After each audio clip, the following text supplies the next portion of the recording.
You know, I'm a rich white guy, and I'm sick to my stomach thinking about it.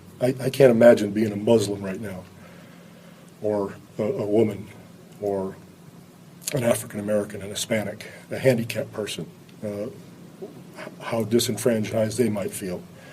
And for anyone in those groups that voted for him, it's just beyond my comprehension how they ignore all that. I mean, now it's our responsibility as men and women to take it into our own hands and be role models and be our own leaders at this point. Regardless of kind of who's the commander in chief. I think we have a much. I think we have more of a responsibility now, especially with the youth and kind of educating them. And I mean, I've talked to youth, I've talked to kids, today and this morning. My family, and you can just hear kind of the nervousness. They're afraid. They don't know what to think. That people don't know what to do at this point. So I think it's up to us as individuals to kind of just take that responsibility, and lead. Everybody got to lead in their own way. We can't rely on a system or one person, and we got to move on from that. Were you surprised? I mean. I wasn't surprised, to be honest with you. I wasn't surprised. I mean, the way that things are going now in this country, the educated, the uneducated, the people that's out there who was voting, I wasn't surprised at that. Have you spoken to LeBron about it at all, being that he was stumping for Hillary? No, I haven't talked to anybody. Just sitting there last night and watching that. My son actually fell asleep, and just kind of watching it with him, and this morning him, having questions, and it's a conversation that we all gonna have to have with our kids. And what is that conversation? That's the scary part for me. What is that conversation?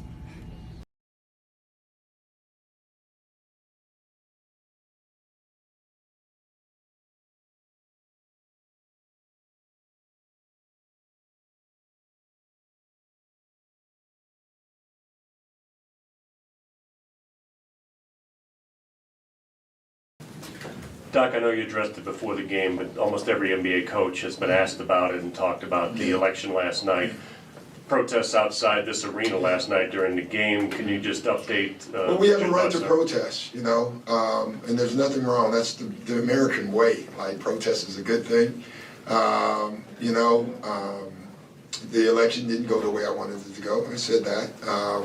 I personally know Donald Trump. I've golfed with him, and I know him, and I don't think there's anyone who runs for president that wants to do bad. I really don't. So, he won, and my take on it, let's give him a chance and see what he can do.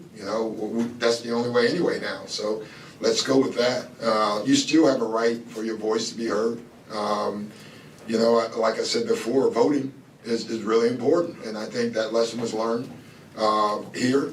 But I do sympathize with some of the people that didn't vote because they feel like their voice is not being heard. And, I grew up in the inner city, and, a lot of things have not changed. And my parents voted every year. So we have to figure out a way to improve our country. And we have to figure out a way, for me, if you know me, to educate our kids. And the way we've done that has not worked, clearly.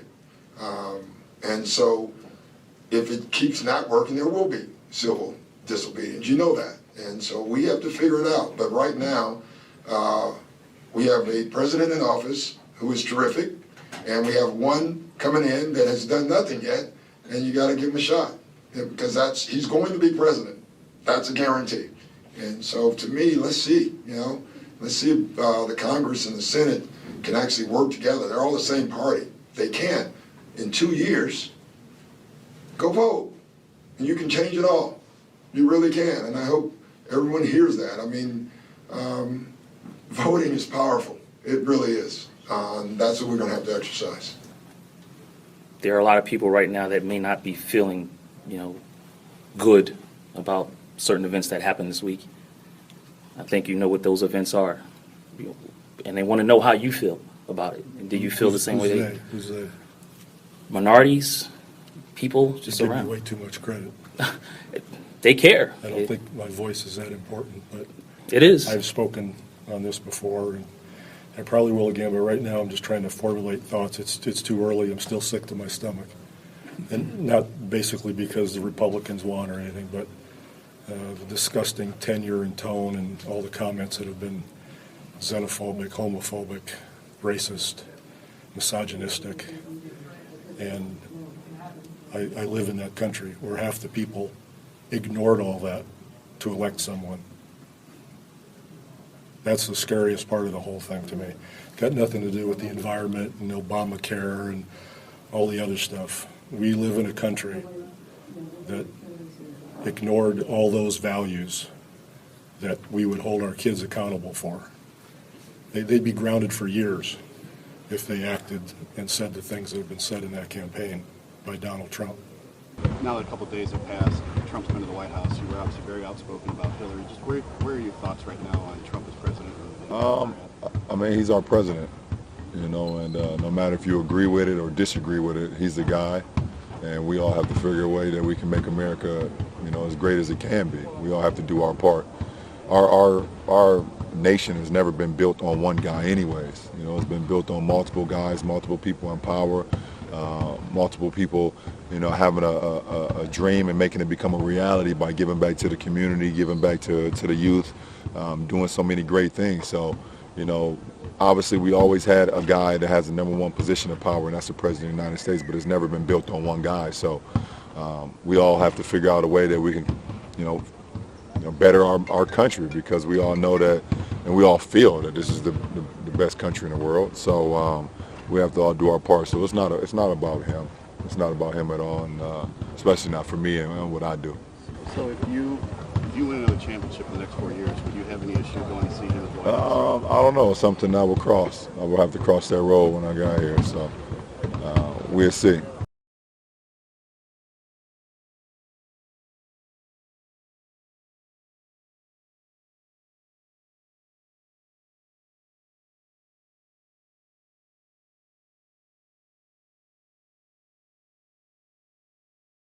Process the result of the election, both personally and kind of You know, more than anything, just in talking with my teammates, coaching staff, friends, family, just hope that, you know, we can all unite for good. This brings everybody together, and we can just, you know, be a better country more than anything. He used that fear-mongering and all the comments, you know, from day one, you know, the race baiting with trying to make Barack Obama, our first black president, illegitimate. So it leaves me wondering where I've been living and with whom I'm living.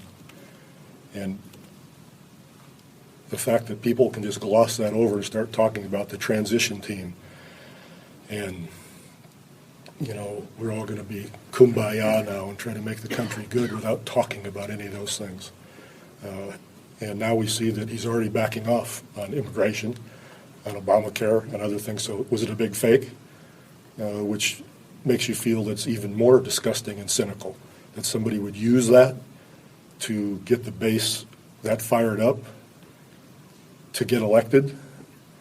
And what gets lost in the process are African Americans and Hispanics and women and the gay population, not to mention the 8th grade developmental stage exhibited by him when he made fun of the handicapped person. I mean, come on.